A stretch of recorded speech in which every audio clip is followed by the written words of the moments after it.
নমস্কাৰ ND24 চাই থকাৰ বাবে আপোনাক ধন্যবাদ মই ৰাজদীপ বাইলুং বৰুৱা আজি এই বিহুৰ ধামখুমীয়াৰ মাজত আমি কোভিডক লৈ পুনৰ আলোচনা কৰিব খুজিছো কাৰণ ৰাজ্যত আজিৰ দিনটোত 499 গৰাকী অৰ্থাৎ প্ৰায় 500 গৰাকী লোক নতুনকৈ কৰোনাত আক্ৰান্ত হৈছে এই মুহূৰ্তলৈ সুস্থিৰ অৱস্থাত আছে অসমৰ স্বাস্থ্য খণ্ড তাত কোনো সন্দেহ নাই কিন্তু দেখত যি ভয়াৱহ ৰূপ ধাৰণ কৰিছে তালৈ লক্ষ্য ৰাখি অসমতো অনাগত সময়ত যে আমি অধিক সাৱধানতা অৱলম্বন কৰিব লাগিব সেই কথাখিনি প্ৰত্যয়নমান হৈছে আমি কথা পাতিব খুজিছো এই কাৰণেই কাৰণ আমেৰিকাৰ যুক্তৰাষ্ট্ৰ হওক ভাৰত হওক বা আন ৰাষ্ট্ৰসমূহত আজিৰ তাৰিখত এক প্ৰকাৰ কোভিড সুনামি আহিছে এই সন্দৰ্ভত আজি আমি আলোচনা কৰিম লগতে সমাধান সূত্ৰ কি আছে সেই সন্দৰ্ভত আপোনালোকে কিছু ক্ষেত্ৰত অৱগত হ'ব পাৰিব গতিকে আজি আমাৰ পৰ্যবেক্ষণৰ বিষয় হৈছে কোভিড সুনামি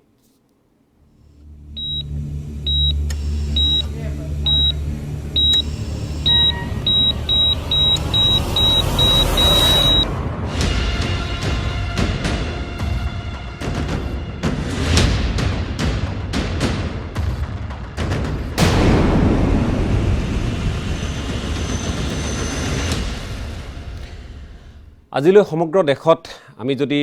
যোৱা বছৰৰ পৰা আৰম্ভ হোৱা কোভিডৰ এই সংহাৰৰ কথা কওঁ 1.4 কোটি লোক এতিয়ালৈ আক্ৰান্ত হৈছে তাৰ ভিতৰত অৱশ্যেই আমি আপোনালোকক জনাব খুজিছো যে 1 কোটি 25 লাখ লোক তেওঁলোকে আৰোগ্য লাভ কৰিছে আৰু 1,74,000 লোকৰ মৃত্যু হৈছে এই সময়ছোৱাত এতিয়া দ্বিতীয় লহৰ বুলি কোৱা হৈছে দ্বিতীয়টো ঢৌ বুলি কোৱা হৈছে আৰু এই সুনামিয়ে কি ৰূপ লয় অনাগত সময়ত সেইখিনি লক্ষণীয় হ'ব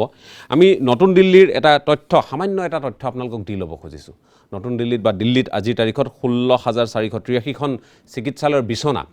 মই চিকিৎসালয়ৰ বিছনাৰ সংখ্যাত কৈছো চিকিৎসালয়ৰ সংখ্যাত কোৱা নাই 16,483 খন বিছনা আছে আৰু তাৰ ভিতৰত 12,223 খন আক্ৰান্ত ৰোগীক ইতিমধ্যে তাত ভৰ্তি কৰোৱা হৈছে 4,260 খন মাত্ৰ খালি আছে কোন মুহূৰ্তত এইখিনি ভৰ্তি হ'ব তাৰ হিচাপ নাই এই বিষয়টো আমি আলোচনা কৰিব লাগিব লগতে অসমতো ভ্যাকচিনক লৈ কেতবোৰ প্ৰশ্ন উত্থাপন হৈছে আন্তঃগাঁথনিক লৈ কেতবোৰ প্ৰশ্ন উত্থাপন হৈছে এই বিষয়সমূহ আমি আলোচনা কৰিব লাগিব আমাৰ সৈতে আজি কেইবাগৰাকীও সমল ব্যক্তি উপস্থিত আছে স্বাস্থ্য শিক্ষা সঞ্চালক ডক্টৰ অনুপ বৰ্মন আমাৰ মাজত উপস্থিত আছে আমি স্বাগতম জনাইছো ৰাজ্যিক কোভিড নোডেল বিষয়া ডক্টৰ বসন্ত হাজৰিকা আমাৰ মাজত উপস্থিত আছে স্বাগতম জনাইছো আমাৰ মাজত উপস্থিত আছে বিশিষ্ট চিন্তাবিদ ময়ূৰ বৰা ডাঙৰীয়া আমি স্বাগতম জনাইছো আৰু অসম জাতীয় বিদ্যালয়ৰ জ্যেষ্ঠ শিক্ষয়িত্ৰী অপৰ্ণা দেৱী আমাৰ মাজত উপস্থিত আছে আপোনাকো স্বাগতম জনাইছো আমাৰ কেইবাগৰাকীও সাংবাদিক বিভিন্ন ঠাইত আছে নীলপৱন সভাপণ্ডিত লখিমপুৰ আৰু ধেমাজি তথ্যলৈ আমাৰ সৈতে সংযুক্ত হ'ব আমি নীলপৱনৰ কাষলৈ যাম আমাৰ সৈতে হিৰুল হক গুৱাহাটী চিকিৎসা মহাবিদ্যালয়ৰ MMCHৰ সামগ্ৰিকভাৱে তথ্যখিনি তেওঁ আমাক জনাব তেওঁ আমাৰ সৈতে সংযুক্ত হ'ব আমাৰ সৈতে যেহেতু কৃষ্ণ শইকীয়া নগাঁৱৰ পৰা সংযুক্ত হ'ব কিছু সময়ৰ পিছত আৰু প্ৰশান্ত খাটৱাল তিনিচুকীয়াৰ পৰা সংযুক্ত হ'ব ৰাজ্যখনত এই বিহুৰ ধামখুমীয়াৰ মাজত এই আলোচনা কিয় কৰিবলগীয়া হ'ল 8 বজাত সচৰাচৰ আপোনালোকে এই প্ৰথম 7টা দিন টেলিভিছনত আপোনালোকে বিহুৱে দেখিব বিহুৰ অনুষ্ঠান উপভোগ কৰিব আৰু আমি আজি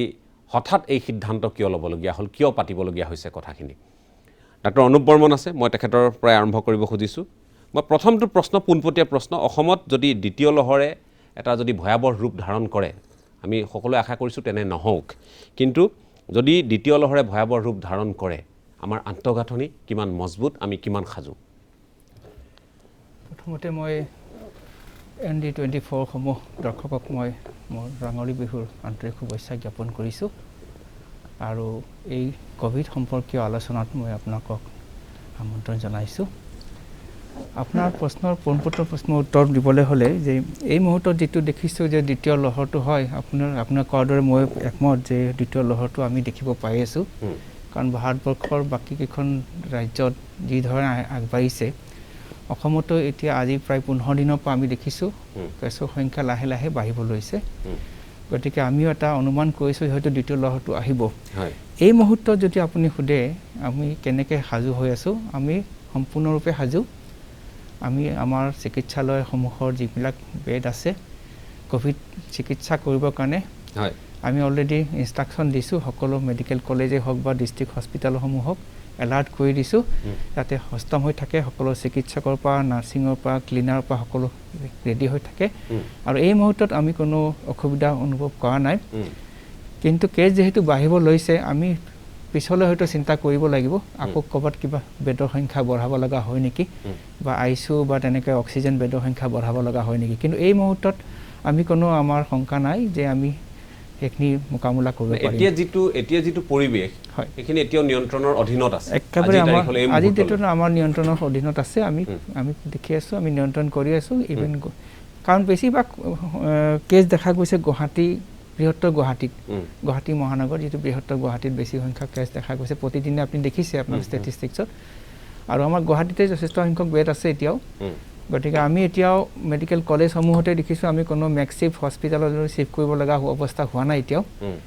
আৰু ভাবিছোঁ যদি দৰকাৰ হয় তেতিয়াহ'লে কিছুমান ধৰক সৰু সজাই হওক বা LNFI হওক বা এইফালে পতঞ্জলি বা হেভেলছ তেনেকুৱা ধৰণৰ হস্পিটেল আমি আগত বনাইছিলোঁ টেম্পৰাৰী হস্পিটেল তেনেকুৱা হয়তো আমি হস্পিটেল আকৌ প্ৰয়োজন হ'লে আমি বনাব লাগিব সেই ব্যৱস্থাটো অলৰেডি আমাৰ চৰকাৰী ফালৰ পৰা সেইটো ইনষ্ট্ৰাকশ্যন আমি পাইছোঁ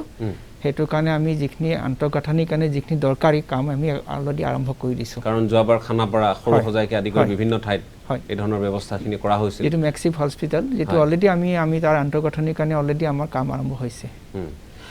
এতিয়া আজিৰ তাৰিখত আমি যিটো খবৰ পাইছোঁ যে কালিৰ দিনটোত 499 গৰাকী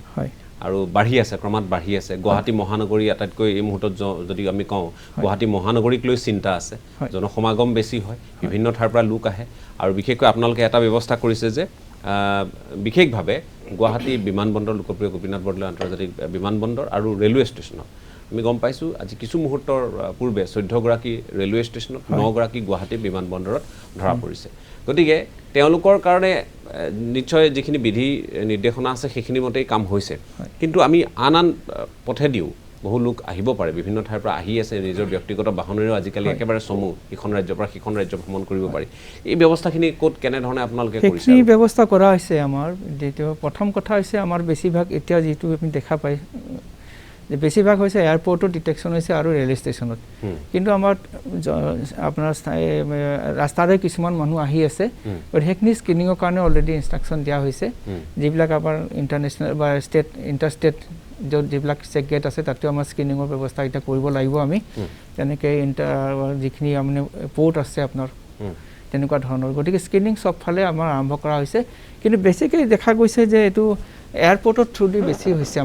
আমাৰ বেছি যদি আমি সংখ্যাবিলাক চাই বেছি সংখ্যক কেছ ডিটেকশ্যন হৈছে এয়াৰপৰ্টত গতিকে আৰু অধিক তাত আপোনালোকে আৰু অধিক নাই এতিয়াতো 100% টেষ্ট এইটোতো আজি মেণ্ডেটৰী হৈ গৈছে যে বাহিৰৰ পৰা যিকোনো যদি পেচেঞ্জাৰ আহে নহয় বাহিৰৰ যদি টেষ্ট কৰিও আহে 72 আৱাৰ্ছৰ ভিতৰত আগৰ যিটো আছিলে যে 72 আৱাৰ্ছৰ ভিতৰত যদি টেষ্ট কৰি আহে অসমত টেষ্ট নকৰিলেও হ'ব সেইটো এতিয়া নহয় এতিয়া সেইটো মেণ্ডেটৰী হৈ গৈছে যে অসমত যিকোনো অঞ্চলৰ পৰা যদি এজন পেচেঞ্জাৰ আহে গুৱাহাটীয়ে হওক বা অসমৰ এয়াৰপৰ্টত নামে তেতিয়া মেণ্ডেটৰিলি সকলোৱে টেষ্টটো কৰিব লাগে প্ৰথমতে তেখেতসকলক ৰেড টেষ্ট কৰা হ'ব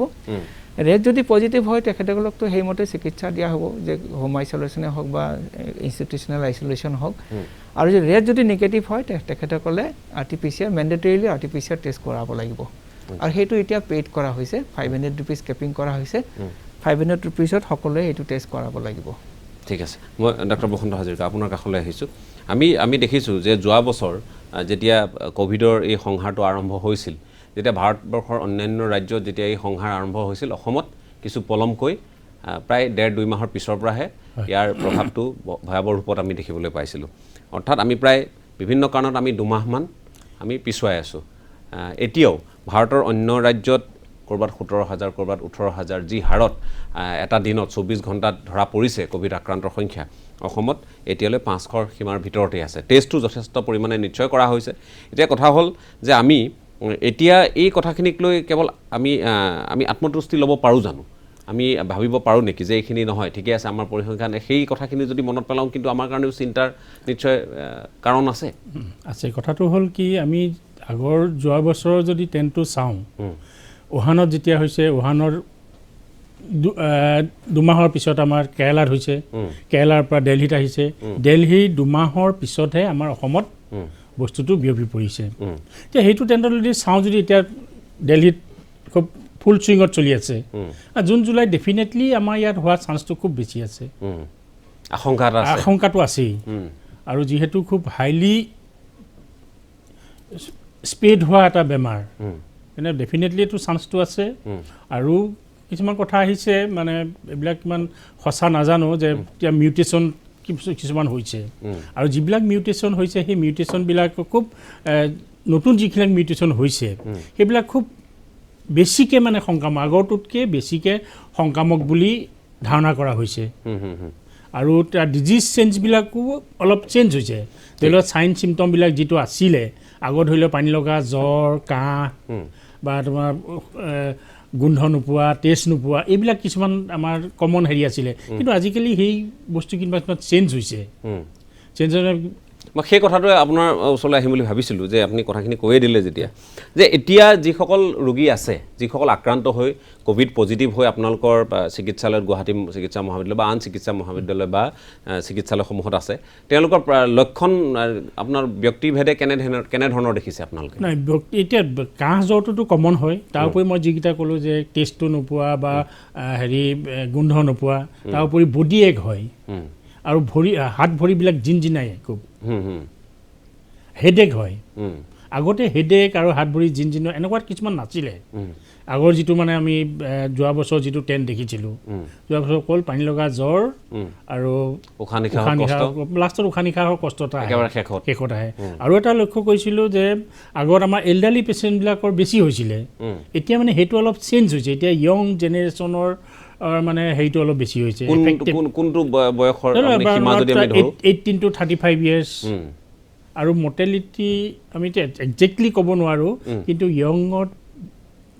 আগত ইমান হোৱা নাছিলে মৰ্টেলিটিটো এই বছৰত অকণমান বাঢ়িছে নিচিনা লগা আমি গম পাইছোঁ পৰিসংখ্যাই মানে তেনেকুৱা হয় ঠিক মই এই কথাখিনি আপোনালোকৰ সৈতে এইকাৰণে পাতিছোঁ কাৰণ আমাৰ বহু সদাশয় দৰ্শকে তেওঁলোকে আজি বিহুৰ অনুষ্ঠানৰ মাজতো আমি দেখিছোঁ যে তেওঁলোকে আমাৰ অনুষ্ঠান প্ৰত্যক্ষ কৰি তাত তেওঁলোকৰ ফালৰ পৰা কোনোবাই কৈছে লকডাউন দিব লাগে কোনোবাই কৈছে প্ৰিভেনশ্যন ইজ বেটাৰ দেন কিয়ৰ এনেধৰণে বিভিন্নজনে মন্তব্য আগবঢ়াই আছে এতিয়া কথাটো হ'ল যে আমি সেইকাৰণে এই বিহুৰ ধামখুমীয়াৰ মাজত এনে পৰিৱেশ পৰিস্থিতি উৎসৱমুখৰ পৰিৱেশ পৰিস্থিতিৰ মাজত আমি এই অনুষ্ঠান আমি আয়োজন কৰিছোঁ এই আলোচনা আয়োজন কৰিছোঁ মই ময়ূৰ বৰা ডাঙৰীয়াৰ কাষলৈ আহিব খুজিছোঁ ময়ূৰ বৰা ডাঙৰীয়াক আপোনালোকে সকলোৱে চিনি পায় আৰু তেখেতে সাধাৰণতে সামাজিক ক্ষেত্ৰৰ আলোচনা ৰাজনৈতিক আলোচনা ইত্যাদিত তেখেতক আমি আমন্ত্ৰণ জনাওঁ তেখেতে নিজৰ তাত মন্তব্যসমূহ খুব সুন্দৰৰূপে দাঙি ধৰে আজি ময়ূৰ বৰা ডাঙৰীয়াক আমি আমন্ত্ৰণ জনোৱাৰ উদ্দেশ্যটো বেলেগ ময়ূৰ বৰা ডাঙৰীয়া তেওঁ পুনেত আছিল পুনেৰ পৰা তেওঁ যিহেতু এতিয়া তেওঁ অৱসৰ লৈ তেওঁৰ আহিছে VRS লৈ আহিছে গতিকে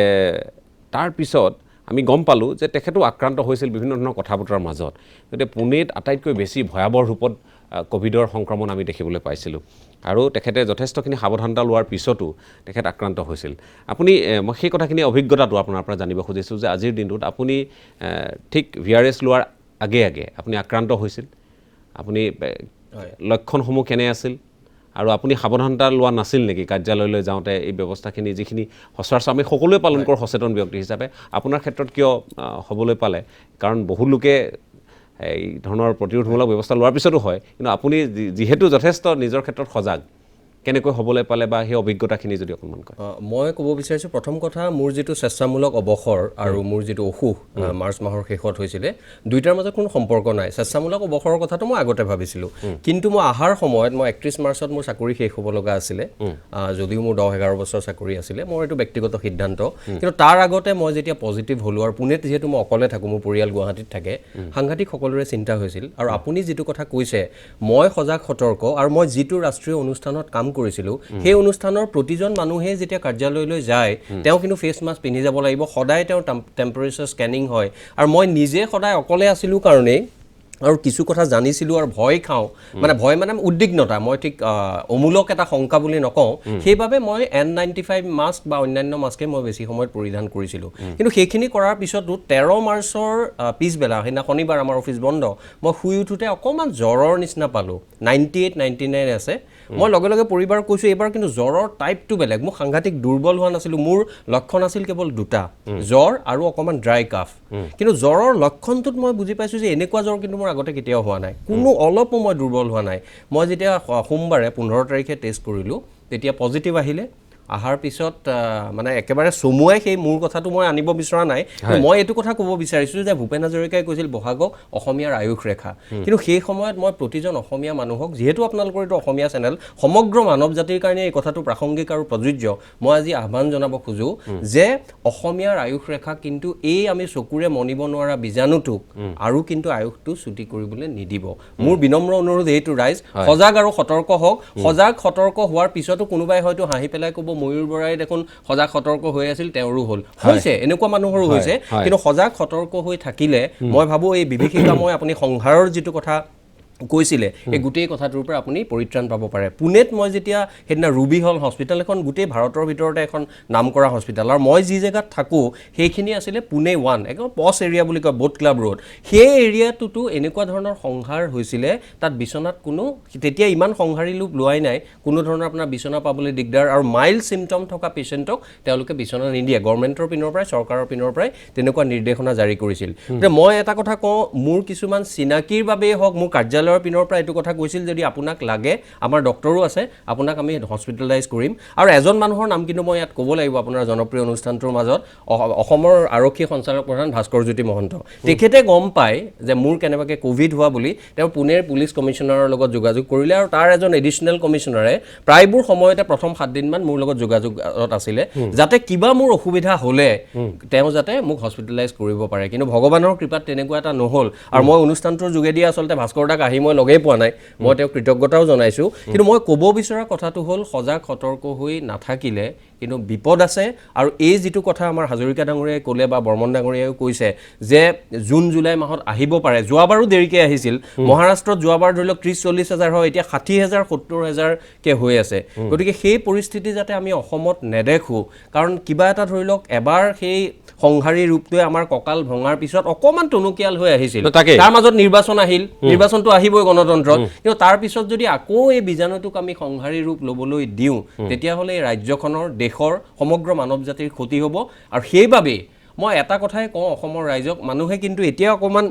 সজাগ সতৰ্ক হোৱা দেখিছোঁ কিন্তু মোৰ বিশ্বাস তিনিওজন পেনেলিষ্টে বা আপুনিও মোৰ লগত সহমত প্ৰকাশ কৰিব আমাৰ মানুহে যিটো হাৰত কিন্তু যিমান সজাগ হ'ব লাগে মাস্ক একেবাৰে নহয়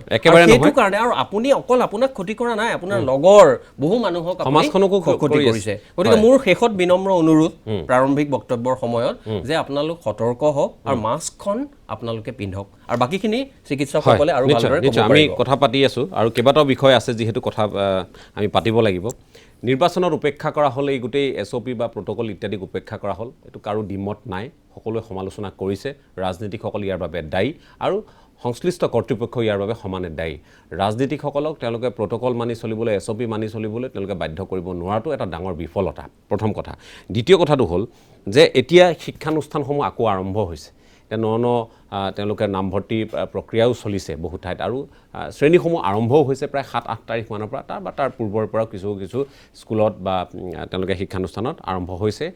শিক্ষাদান এতিয়া আমাৰ মাজত এগৰাকী জ্যেষ্ঠ শিক্ষয়িত্ৰী আছে মই আপোনাৰ কাষলৈ আহিছোঁ আপোনালোকে বিধি বিধানখিনি কাৰণ চৰকাৰে কাহানিও কোৱা নাই স্বাস্থ্য বিভাগে কাহানিও কোৱা নাই কোনোবা দুই এজন বিশেষ ব্যক্তিয়ে কোৱাটো ডাঙৰ সেইটো কথা আমি মানি চলিব কেতিয়াও নোৱাৰোঁ চৰকাৰ বা স্বাস্থ্য বিভাগৰ পৰা যিহেতু কোৱা নহ'লেই কাহানিও যে কোভিড শেষ কাৰণ কোভিড শেষ হোৱা নাই কোভিড অব্যাহত আছে কোভিডৰ সংহাৰ অব্যাহত আছে কমিছিল অসমত যথেষ্ট পৰিমাণে কমিছিল এইটো আমি কিন্তু ক'বই লাগিব তাৰপিছত আপোনালোকে আজিৰ তাৰিখত নিজৰ বিদ্যালয়ত কেনেধৰণৰ ব্যৱস্থা গ্ৰহণ কৰিছে তেওঁলোকৰ চেনিটাইজেশ্যনৰ পৰা আদি কৰি শ্ৰেণীসমূহৰ চেনিটাইজেশ্যন বা তেওঁলোকে মাস্ক পিন্ধি অহা বা তেওঁলোকৰ উষ্ণতা পৰীক্ষা কৰা এই সকলোখিনি ব্যৱস্থা ৰাখিছে হয় এতিয়া আমাৰ বিদ্যালয়ৰ ক্ষেত্ৰত কি কৰা হৈছে যে মূল প্ৰৱেশদ্বাৰতেই উষ্ণতা পৰীক্ষা কৰা হয় চেনিটাইজ কৰা হয় আৰু তাৰ পিছতো আকৌ হাত ধুইহে বিদ্যালয়ত প্ৰৱেশ কৰিব পাৰে সেই নিয়মটো কৰা হৈছে মাস্ক পৰিধান কৰাটো একেবাৰে বাধ্যতামূলক আৰু এতিয়া মই মাস্কখন খুলি এনেকৈ ৰাখিছোঁ বাৰু কথা বুজি কিন্তু আমি বিদ্যালয়ত থকা সময়ত কেতিয়াও মাস্কখন খুলি থাকিব নোৱাৰোঁ সেইটো নিৰ্দেশনা আমাৰ লগত আছে বা থাকিবও তাৰ লগতে আৰু এটা কথাত মই মানে খুব ভালো লাগিছিল আচৰিতো হৈছিলোঁ আমাৰ বিদ্যালয়ত পৰীক্ষা অনুষ্ঠিত হৈছিলে যোৱাটো মাহত আৰু তেতিয়া প্ৰত্যেকগৰাকী পৰীক্ষাৰ্থীক তেওঁলোকে পৰীক্ষা লিখি থকা অৱস্থাটো আনকি উষ্ণতা পৰীক্ষা কৰা হৈছিলে আৰু সেইটো এক ধৰণৰ খুব ভাল সজাগতা বুলি মই আশা কৰিছোঁ এই কাৰণে কাৰণ কোনোবা হয়তো পৰীক্ষা লিখি থাকোঁতে পৰীক্ষা গৃহতেই হয়তো কোনোবা আক্ৰান্ত হ'ব পাৰে আৰু সেইকাৰণে তেওঁলোকৰ ক্ষেত্ৰত সেইটো কথা ব্যৱস্থা আমাৰ বিদ্যালয় কৰ্তৃপক্ষই লৈছিলে আৰু সেই কথাটো সঁচাকৈ আমাৰ খুব ভাল লাগিছিল আৰু অকল যে তেওঁলোকৰ নহয় আমি নিৰীক্ষকৰ দায়িত্বত আছোঁ আমাৰো তেনেকৈ সেই সময়তো আনকি উষ্ণতা পৰীক্ষাকে আদি কৰি পৰীক্ষা কৰা হৈছিল এতিয়া আপোনালোকৰ বিদ্যালয় এইকেইদিন বিহুৰ বন্ধ আছে কেতিয়াৰ পৰা আকৌ আৰম্ভ হ'ব আপোনালোকৰ আমাৰ 18 তাৰিখৰ পৰা 18 তাৰিখৰ পৰা যে আৰম্ভ হ'ব আপোনালোকৰ তো 18 তাৰিখৰ পৰা আকৌ যেতিয়া আৰম্ভ হ'ব আপোনালোকৰ কাৰণে নতুন কিবা নিৰ্দেশনা আছে আজি নতুন নিৰ্দেশনা আমি গম পাম নিশ্চয় এতিয়ালৈকে পোৱা নাই নতুন নিৰ্দেশনা থাকিবই আকৌ আমাৰ শিক্ষাৰ্থীসকলে সামাজিক দূৰত্ব ৰক্ষা কৰি পেলাই বহাৰ ব্যৱস্থা আছে আৰু আপুনি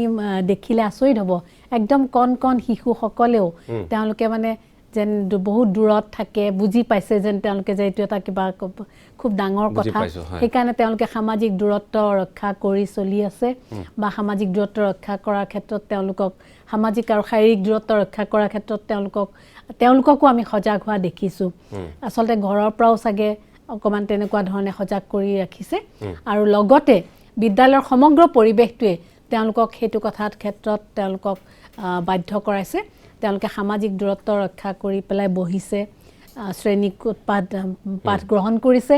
লগতে তেওঁলোকে আগতে মানে টিফিন খাওঁতে ইজনে সিজনৰ টিফিন চাই কেতিয়াবা বিদ্যালয়ৰ বিনিময় হয় কিন্তু এইবাৰ তেওঁলোকে মানে এনেকুৱা ধৰণৰ যে কোভিড গতিকে আমি লোকৰ টিফিন নাখাওঁ এনেকুৱা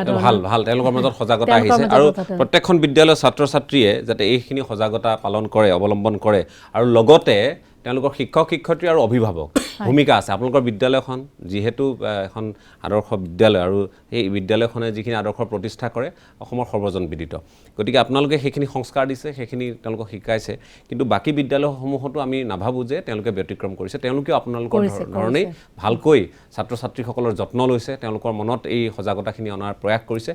য'ত ব্যতিক্ৰম হৈছে তাত নিশ্চয় ঘটনা ঘটিছে এই কথাখিনি আমি জানো কাৰণ কেইবাখনো বিদ্যালয়ত তেনেধৰণৰ ধৰা পৰিছে ছাত্ৰ ছাত্ৰী বিদ্যালয় বন্ধ কৰি দিয়া হৈছে এনেধৰণৰ ঘটনা ঘটিছে কিন্তু তেওঁলোকৰ মন মগজুত এই কথাখিনিয়ে বৰ গভীৰভাৱে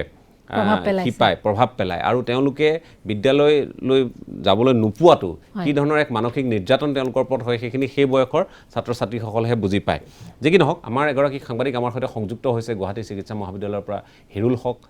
সংযুক্ত হৈছে মই হিৰুল আপোনাৰ কাষলৈ প্ৰথমে আহিছোঁ যে আজি আপুনি অধীক্ষকগৰাকীক লগ পাইছিল ইয়াতো আমাৰ দুগৰাকীকৈ জ্যেষ্ঠ চিকিৎসক আৰু স্বাস্থ্য বিভাগৰ দুগৰাকীকৈ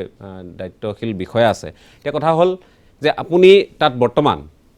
যিটো পৰিসংখ্যা বিচনাৰ ক্ষেত্ৰত আমি কৈছিলোঁ যে গুৱাহাটী চিকিৎসা মহাবিদ্যালয়ৰ 500 যি বিচনাৰ তাত যথেষ্ট সংখ্যক ৰোগী ইতিমধ্যে ভৰি পৰিছে 3 শতাধিক ৰোগী ইতিমধ্যে ভৰি পৰিছে আৰু ক্ৰমাৎ বৃদ্ধি পাই আছে এই কথাখিনিক লৈ গুৱাহাটী চিকিৎসা মহাবিদ্যালয়ৰ অধীক্ষক হওক বা বিষয়ববীয়াসকলে কেনেধৰণৰ ব্যৱস্থা গ্ৰহণ কৰিছে আৰু অনাগত সময়ত তেওঁলোকে এই যি দিনত আপোনাৰ আগত কৈছিল যে ছুপাৰ স্পেচিয়েলিটি হস্পিটেলৰ কাম কাজ কিছু ত্বৰান্বিত হৈছে বা তাতো ব্যৱস্থাখিনি কৰা হ'ব এইখিনি সন্দৰ্ভত অকণমান আভাস এটা যদি আপুনি দিয়ে হয় নিশ্চয়কৈ ইতিমধ্যে যেহেতু আপুনি ইতিমধ্যে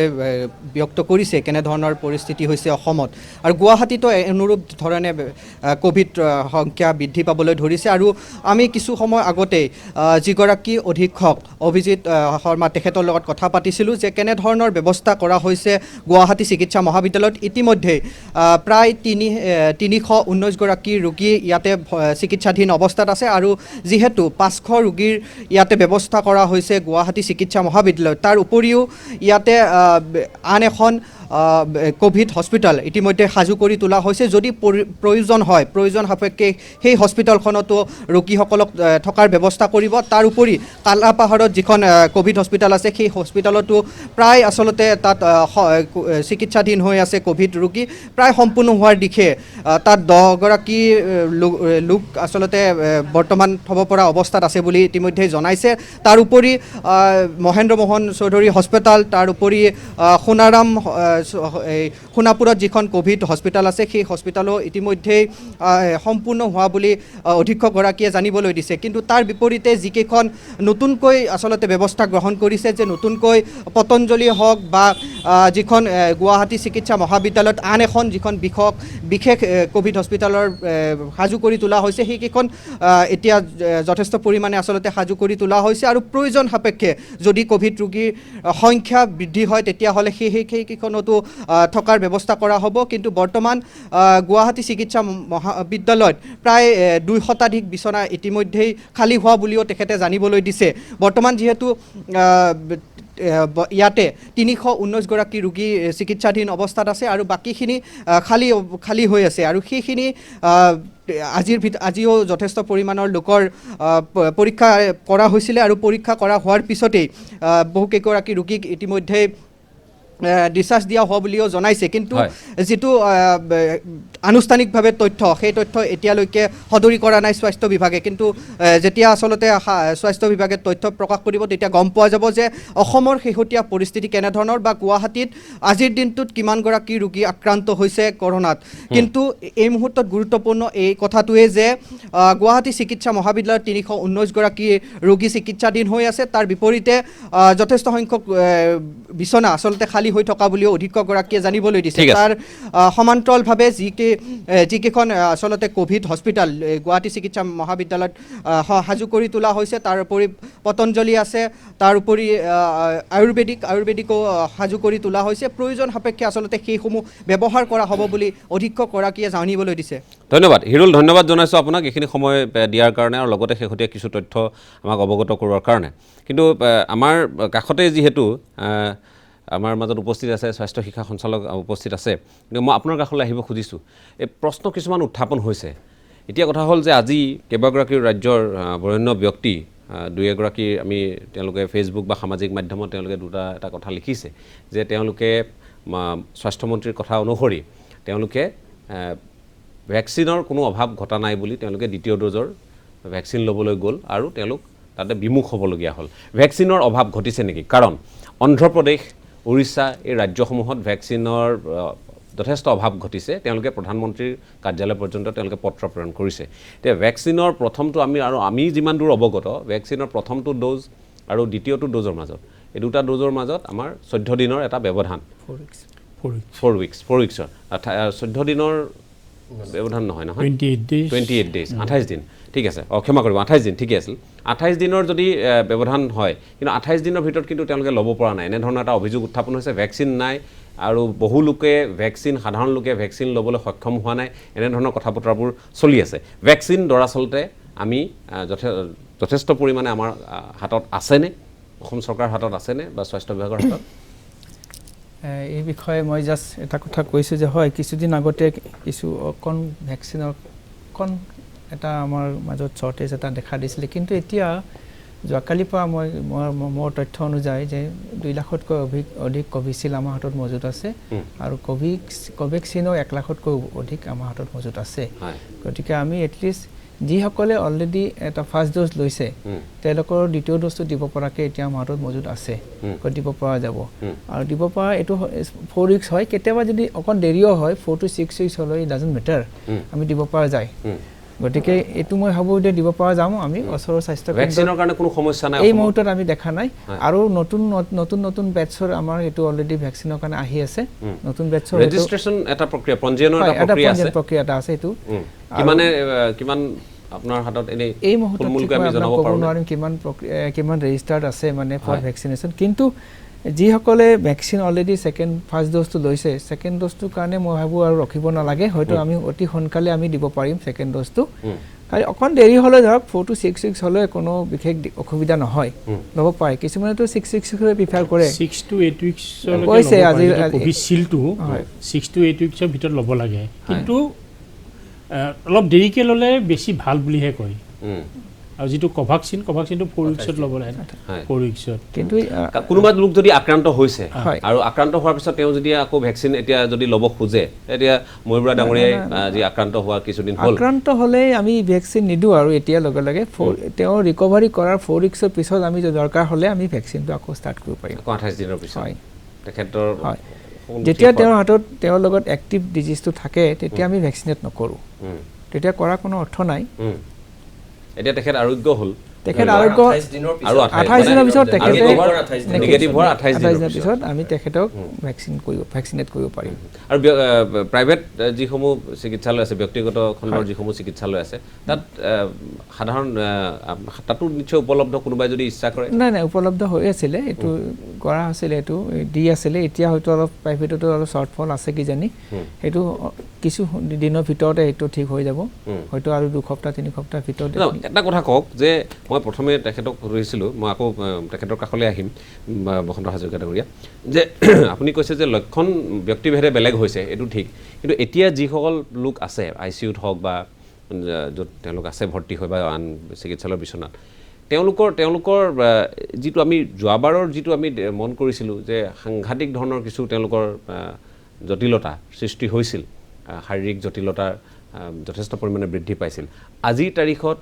এই যিসকল ৰোগী ভৰ্তি হৈ আছে তেওঁলোকৰ শাৰীৰিক জটিলতা আৰু সেই সময়ৰ শাৰীৰিক জটিলতাৰ মাজত কিবা পাৰ্থক্য দেখিছে নেকি পাৰ্থক্য তেনেকুৱা একো নাই 95% এনেই যিটো হয় 95% এই চিমটমেটিকেই থাকে 5% হে চিমটমেটিক হয় চিমটম মানে ভেৰি চিভিয়াৰ চিমটম হয় 95% 85% এই চিমটমেটিক থাকে 10 to 15% মাইল্ড চিমটম থাকে আৰু 5%ৰ মানে চিভিয়াৰ চিমটম হয় এতিয়াও সেই 10টোৱে চলি আছে এতিয়া আমাৰ ইয়াত 319 জন যিটো পেচেণ্ট ভৰ্তি হৈ আছে তাৰে 18 জনৰহে অক্সিজেন লাগিছে আচ্ছা সেই কথাটোৱে মই জানিব খুজিছোঁ 18 জন অক্সিজেন লাগিছে আৰু 3জন পেচেণ্ট ভেণ্টিলেটৰত আছে গতিকে আমি যদি এই শতাংশৰ হাৰত চাওঁ আমি গড় হিচাপত যথেষ্ট লেছ দেন 5% হ'ব কিন্তু ডিজিজ টেনটো একেই আছে হয়তো এজ ডিফাৰেঞ্চ এটা হ'ব পাৰে যেন এতিয়া য়ং এজবোৰ অলপ বেছিকৈ এফেক্ট হৈছে আগৰ বছৰো হৈছিলে আগৰ বছৰ য়ংবিলাক মানে ওলাই গুচি গৈছে এই চিমটমেটিক মেক্সিমাম আছিলে এতিয়া দেখিছোঁ য়ং পেচেণ্টবিলাকো কিছুমান এক্সপায়াৰ হৈছে ৰিচেণ্টলি আজি আমাৰ DME ছাৰে কোৱা মতে এটা য়ং পেচেণ্ট এটা আজি ঢুকাইছে এবাৰ মানে এই প্ৰজন্মটো যিটো 18 পৰা 35 বছৰ এইবাৰৰ যিটো ৱেভটো যিটো ছেকেণ্ড ৱেভ কোনোবা দিল্লীতো ক'ব খোজে তেওঁলোকৰ থাৰ্ড আৰু ফ'ৰ্থ ৱেভ যিয়ে নহওক এইবাৰ যদি আপুনি পৰিসংখ্যাটো চাই ভাৰতবৰ্ষত সাধাৰণতে য়াং এজ গ্ৰুপ আৰু মিডিল এজ গ্ৰুপৰ মানুহ বহুত বেছিকৈ এফেক্ট হৈছে আৰু মৰ্টেলিটিও ফেটালিটিও তেওঁলোকৰ মাজতে বেছি দেখা গৈছে এইবাৰ কিন্তু এটা কথা আমি মন কৰিছোঁ যে আমি যদি মৃত্যুৰ হাৰ যদি আমি চাওঁ এইবাৰ আমি বহু ক্ষেত্ৰত এটা কথা ক'ব লাগিব যিটো আপোনালোকে কৈছে যে 18 পৰা 35 বা মাজৰ সময়খিনি গতিকে তেওঁলোকৰ ভেকচিনেশ্যনৰ এটা আমি যিহেতু এটা সময় এটা নিৰ্ধাৰণ বয়স এটা নিৰ্ধাৰণ কৰি দিয়া হৈছে তেওঁলোকৰ ভেকচিন হোৱা নাই আৰু ভেকচিন দিয়াও হৈছে 45 এতিয়া শেহতীয়াকৈ 1 এপ্ৰিলৰ পৰা 45ৰ পৰা 45 এবাৰ গতিকে তাৰ তলৰ বয়সৰ কোনো লোকক ভেকচিন আচলতে কোনো নিৰ্দেশনাই নাই নেকি তেওঁলোকৰ কাৰণে তেওঁলোকে ইচ্ছা কৰিলেও ল'ব নাই আমি আচলতে এক্সেপ্ট হেল্থ ৱৰ্কাৰ যদি কোনোবা হেল্থ ৱৰ্কাৰ হয় বা ফাৰ্ষ্ট ৱৰ্ক তেতিয়াহে তেওঁলোকৰ 45ৰ তলত হ'লেও তেওঁলোকে ল'ব লাগিব আমাৰ বহুত নাৰ্ছ চিষ্টাৰ বহুত আছে তেওঁলোকে লৈছে যিটো আদাৰ দেন হেল্থ ৱৰ্কাৰ যিবিলাক ক'ভিডৰ লগত ডাইৰেক্টলি সংস্পৰ্শত নাই ক'ভিড চিকিৎসাৰ লগত বা তেনেকুৱা ধৰণৰ তেতিয়াহ'লে আমি এইটো 45ৰ ওপৰতহে আমি চবকে দিছোঁ ঠিক কাৰণ সেইটো আচলতে ৰাজদীপ এটা অগ্ৰাধিকাৰৰ ভিত্তিত মই যদি এইখিনি চিকিৎসক নহৈও ক'ব বিচাৰোঁ ডক্টৰ দেৱী শেট্টীয়ে টাইমছ অফ ইণ্ডিয়াত প্ৰায় লিখি আছিলে আৰু চেন্নাইত এইটো হৈছেও চেন্নাই মিউনিচিপাল কৰ্পৰেশ্যনে কৰিছে 18 বছৰ তাৰমানে এটা তেখেতসকলে ভালকৈ জানিব এটা যেতিয়া ভেকচিনৰ ভায়েল বা ডাঙৰ যিটো খোলা হয় বহু ভেকচিন নষ্টও হয় গতিকে আপুনি যদি সেই সময়ত 18 বছৰৰ ওপৰৰ সকলো মানুহকে দি দিয়ে যিটো চেন্নাই এক্সপেৰিমেণ্ট কৰিছিল তেতিয়া কিন্তু বহুখিনি মানুহক কভাৰ কৰিব পাৰে যিটো ডক্টৰ দেৱী শেট্টীৰ নিচিনা চিকিৎসকে টাইমছ অফ ইণ্ডিয়াত সেই কথাটো লিখি থৈ গৈছিল আৰু দ্বিতীয় এটা কথা মই ক'ব বিচাৰোঁ যে মই যিটো ক্ষেত্ৰত আছিলোঁ তাত ধৰি 200 জন মানুহে কাম কৰে মই মহাৰাষ্ট্ৰতে আছোঁ যোৱা 2 বছৰ গতিকে প্ৰথমটো লহৰৰ সময়ত যিটো দেখিছিলোঁ যে মানুহৰ কিন্তু মোৰ এইটো কোনো চিকিৎসক বা কোনো গৱেষণাৰ কথা নহয় যিটো মোৰ এটা অবজাৰভেশ্যন তেতিয়া আৰু মই পেপাৰতো পঢ়িছোঁ তেতিয়া কিন্তু অলপমান চিমটমবোৰ বেছি আছিলে আৰু চিভিয়াৰিটি আৰু ডক্টৰৰ কাৰণেও নতুন আছিল সম্পূৰ্ণ ভয় বেছি আছিল উদ্বিগ্ন উদাসীনতা বেছি আছিল বহু কথা জনা নাছিল এইটো একদম খুব একেবাৰে সাধাৰণ চিকিৎসকে সম্পূৰ্ণ হয় পিপি কিট এতিয়া মই পৰিধান যিদিনা কৰি- কেজুৱেলিটিত গৈছো ৰুবি হল হস্পিটেলত এগৰাকী নে দুগৰাকী চিকিৎসকৰ বাহিৰে কাৰো পিপি কিট নাই সকলোবোৰে আহি পেলাই অকল ময়ে নহয় 4-5জন আছে সকলোকে চাইছে চিটি স্কেন কৰিবলৈ পঠাইছে গতিকে কথাবোৰ তেনেকেও পৰিৱৰ্তন হৈছে কিন্তু মই ক'ব বিচৰা কথাটো হ'ল ব্যতিক্ৰম থাকিব কিন্তু এইবাৰৰ মহাৰাষ্ট্ৰৰ কথাটো মই অসমৰ কথাটো ক'বলৈ নাযাওঁ তাত কিন্তু আপোনাৰ মাইল্ড চিমটম আৰু কিন্তু সাংঘাতিক বেছি ইনফেকচিয়াছ সংক্ৰমণৰ হাৰটো এইবাৰ সাংঘাতিক বেছি আমাৰ অফিচতে মই দেখিছিলোঁ লক্ষণসমূহ কিছু পৰিমাণে মানে অকণমান কম হোৱা বুলি কয় ঠিক মানুহে। মই এবাৰ আপোনালোকৰ সন্মুখতে আমাৰ এগৰাকী সাংবাদিক যিহেতু আছে লখিমপুৰ আৰু ধেমাজিৰ তথ্যখিনি অকণমান লৈ ল'ব খুজিছোঁ নীলপৱন মই আপোনাৰ কাষলৈ আহিছোঁ লখিমপুৰ আৰু লগতে ধেমাজি এই দুখন জিলাৰ পৰিসংখ্যাই কি কয় কথাটো হ'ল এনেধৰণৰ যে এতিয়া বিহুৰ কাৰণে SOP আছে আৰু আটাইতকৈ ভাল খবৰটো হ'ল ভাল লাগিলে আজিৰ দিনটোত পুৱাই উঠি কেইটামান খবৰে আমাক যথেষ্ট সকাহ দিছে মানসিকভাৱে সেয়া হ'ল যে শিল্পীসকলে 11 বজাৰ পূৰ্বে অনুষ্ঠান সামৰিছে 11 বজাৰ লগে লগে অনুষ্ঠান সামৰিছে যিটো চৰকাৰৰ ফালৰ পৰা বাৰম্বাৰ আহ্বান জনোৱা হৈছিল ক'ৰবাত কঠোৰভাৱেও কোৱা হৈছিল অৱশেষত শিল্পীসকলে অনুষ্ঠান সময়মতে সামৰিছে কিন্তু অনুষ্ঠান চাবলৈ যোৱা লোকসকলে তেওঁলোকে নিয়মসমূহ কিমান পালন কৰিছে মাস্ক পৰিধান কৰি তেওঁলোক গৈছেনে দৰাচলতে চেনিটাইজাৰ ব্যৱহাৰ তাত হৈছেনে এই ধৰণৰ কথা বতৰাখিনি আছে লগতে যি আয়োজক সমিতি তেওঁলোকে নিজৰ কোভিড টেষ্ট কৰোৱাইছেনে এই ধৰণৰ কথা বতৰাখিনি আছে গতিকে সামগ্ৰিকভাৱে পৰিসংখ্যা লখিমপুৰ আৰু ধেমাজিৰ লগতে এই যি SOP জনিত যিখিনি বিষয় এই বিষয়খিনি কিমান দূৰ তাত বলবৎ বা তেওঁলোকে কাৰ্যক্ষেত্ৰত তেওঁলোকে অনুকৰণ কৰিছে অকণমান যদি চমুকৈ আপোনাৰ পৰা জানিব পাৰোঁ ৰাজদীপ প্ৰথমে মই ক'ব বিচাৰিম যে লখিমপুৰবাসী এতিয়াও সচেতন হোৱা নাই বা ধেমাজিবাসী সচেতন হোৱা নাই কাৰণ সামাজিক দূৰত্ব বাদেই কথা তেওঁলোকে এখন মাস্ক পৰিধান কৰি হয়তো বজাৰলৈ ওলাই নাহে বা বৰ্তমান যিসমূহ বিহু আয়োজন কৰা হৈছে তালৈ নাহে এই মুহূৰ্তত ক'ব বিচাৰিম যে লখিমপুৰত প্ৰথম এজন দেলহিৰ ব্যক্তিৰ গাত কোভিড পজিটিভ ধৰা পৰিছিল তেওঁ হৈছিলে সেলিম হালদাৰ দেলহিৰ এজন ব্যৱসায়ী আৰু তেওঁৰ গাত কোভিড ধৰা পৰিছিল কিন্তু এই মুহূৰ্তত জনাব বিচাৰিছোঁ যে সেই ব্যক্তিজনৰ আজি 3 দিন পূৰ্বে মৃত্যু ঘটিছে আজি এগৰাকী মহিলাৰ মৃত্যু ঘটিছে গতিকে সৰ্বমুঠ লখিমপুৰ জিলাখনত 2জনকৈ ব্যক্তিৰ মৃত্যু ঘটিছে আৰু বৰ্তমান সময়লৈকে এক্টিভ কেছ হৈছে 25জন লোক লখিমপুৰ জিলাখনত আক্ৰান্ত হৈ আছে 4জনক ইতিমধ্যে দিল্লীত চিকিৎসা প্ৰদান কৰি থৈছে তেওঁলোক জটিল অৱস্থাত আছে কিন্তু এই মুহূৰ্তত আপুনি যিটো কথা উল্লেখ কৰিলে যে SOPৰ কথা উল্লেখ কৰিলে বিহু কমিটিসমূহৰ SOP আৰু সেই প্ৰসংগতলৈ যদি মই আহোঁ SOPৰ প্ৰসংগ যেতিয়া আহিছিল তেতিয়া কোৱা হৈছিল যে আচলতে নিৰ্বাচন হৈ গ'ল নিৰ্বাচনৰ প্ৰচাৰ অভিযান চলি গ'ল মিটিং চলি গ'ল তাত কিয় মাস্ক পৰিধানৰ ব্যৱস্থা কৰা নহ'ল সামাজিক দূৰত্ব বৰ্তাই ৰখাৰ ব্যৱস্থা কিয় নহ'ল গতিকে আমি বিহু পাতিম কিন্তু শেহতীয়াকৈ দেখা পোৱা গ'ল যে যিসকল শিল্পী আছিলে শিল্পীসকলে অন্য জেগাত কিন্তু 11 বজাৰ আগতেই সেই SOP মানি পেলাই কিছুসংখ্যক শিল্পীয়ে অনুষ্ঠান সামৰিছে কিন্তু লখিমপুৰ জিলাখনত ক'ব বিচাৰিম যে লখিমপুৰ জিলাখনত এতিয়ালৈকে কোনো ধৰণৰ বিহুৰ সাংস্কৃতিক অনুষ্ঠান বৰ্তমান সময়লৈকে আৰম্ভ হোৱা নাই কিছুদিন পিছৰ পৰাই সেই অনুষ্ঠান আৰম্ভ হ'ব ধেমাজিতো তেনেদৰে আৰম্ভ হ'ব গতিকে আমি আয়োজক সমিতিৰ লগত কথা পাতিবলৈ যত্ন কৰিছোঁ যে আপোনালোকে যিখন SOP দিছে সেয়া মানি চলিব পাৰিবনে তেওঁলোকে কৈছে যে আমি যিসকল দৰ্শক আহিব আমি দৰ্শকসকলক ক'ব পাৰিম অনুৰোধ জনাব পাৰিম যে আপোনালোক আহোঁতে এখন মাস্ক পৰিধান কৰি আহক বা আপোনালোকে যদি পাৰে চেনিটাইজাৰ হাতত লৈ আহিব কিন্তু তেওঁলোকক কোৱা হৈছিলে যে তেওঁলোকে যিসকল কৰ্মকৰ্তা থাকিব তেওঁলোকৰ কোভিড টেষ্ট কৰিব লাগিব তাৰপিছত তেওঁলোক থাকিব তেওঁলোক সেইখিনি কৰাৰ তেওঁলোকে অমান্তি হোৱা নাই যে আমি সেইখিনি কৰিম কিন্তু যিসকল দৰ্শক আহিব গতিকে দৰ্শকসকল নিজে সাৱধান হোৱাটো অতি জৰুৰী খবৰ আৰু আন এটা ক'ব বিচাৰিম যে আমি যদি চাওঁ লখিমপুৰৰ যিসকল ব্যৱসায়িক প্ৰতিষ্ঠান আছে সেই ব্যৱসায়িক প্ৰতিষ্ঠানসমূহত কিন্তু প্ৰথম অৱস্থাত যেনেদৰে ব্যৱস্থা কৰা হৈছিলে যে চেনিটাইজাৰৰ ব্যৱস্থা কৰা হৈছিল সামাজিক দূৰত্ব মানি ৰখাৰ কাৰণে প্ৰতিখন প্ৰৱেশ পথত একোডালকৈ ৰছী বান্ধি দিয়া হৈছিল বা সকলো ব্যৱস্থা কৰা হৈছিল কিন্তু ছেকেণ্ড ৱেভ যেতিয়া আৰম্ভ হৈছে যেতিয়া জিলা প্ৰশাসনে সতৰ্কতা জাৰি কৰিছে 144টা জাৰি কৰা হৈছে চিকিৎসা বিভাগৰ ফালৰ পৰা বাৰম্বাৰ কোৱা হৈছে যে আপোনালোকে সামাজিক দূৰত্ব মানি ৰাখিবলৈ চেষ্টা কৰক বা যিসকল ব্যৱসায়ী আছে বা যিসকল গ্ৰাহক আহে তেওঁলোকক কোৱা হৈছে যে আপোনালোকে এখন মাস্ক পৰিধান কৰক তেনেদৰে আহক কিন্তু সেয়া লখিমপুৰ বা ধেমাজিত আমি 10% দেখিবলৈ পোৱা নাই লগতে যিসকল লোক বাহিৰলৈ ওলাই আহে তেওঁলোকৰ মুখতো কিন্তু আমি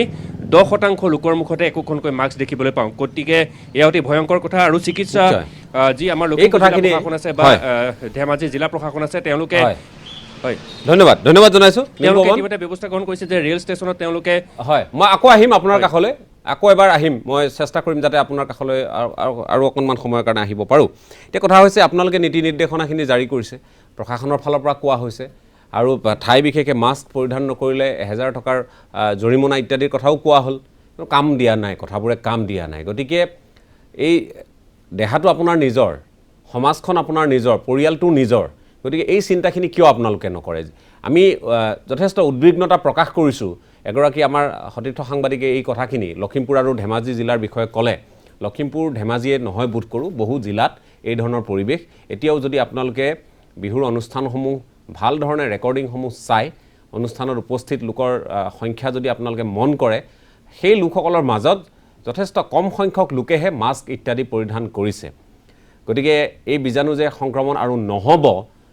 সেই কথা একেবাৰে নুই কৰি দিব নোৱাৰি যদিহে কোনো সংক্ৰমিত লোক আছে জনা নজনাকৈ কাৰণ চিকিৎসকসকলে কৈছে যে লক্ষণসমূহ পূৰ্বৰ দৰে ইমান বেছি স্পষ্ট নহয় প্ৰকাশ্য ৰূপত